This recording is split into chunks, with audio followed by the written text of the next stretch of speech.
Next Africa. Yebo, kuphelile ngami manje, akuphelile. Awu. BK. Cha.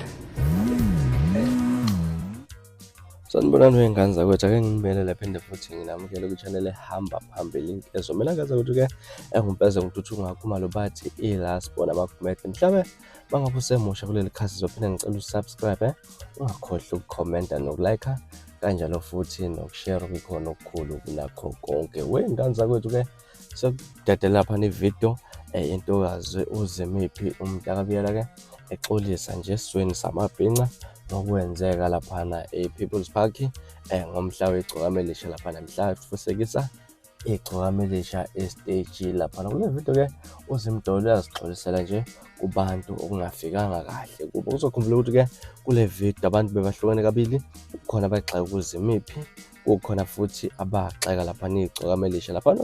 Ngokulakho uhlangothi uZimdolla laphana uye waxolisa, akasazi ukuthi-ke mhlawumbe iGcokamaElisha nalo lazisolane ngokunye okushiwo ngabalandeli okanye mhlawumbe-ke lona lizimisele mhlawumbe ngokudedela nayo-ke enye yama-clip okanye ividiyo ekanye ipost laphana-ke isixolisela nje nayo-ke ngokwenzeka laphana-ke ngomhla womcimbi i-Mother of All Maskandi Festival. Angikandi kakhulu-ke ingane zakwethu, nayo intokazi izixolisela ukhoma.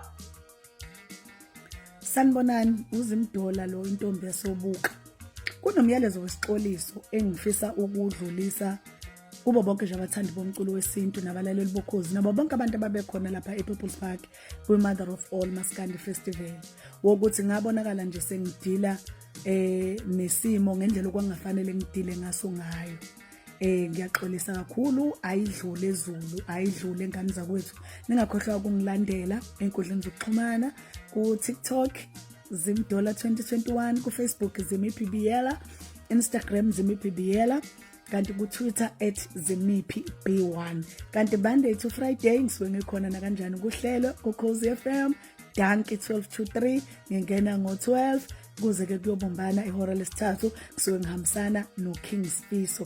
Ngiyacela kakhulu ukuthi-ke nisilandele kakhulu nizwe ukuthi ngabe seniphatheleni kulo nyaka ka-2024.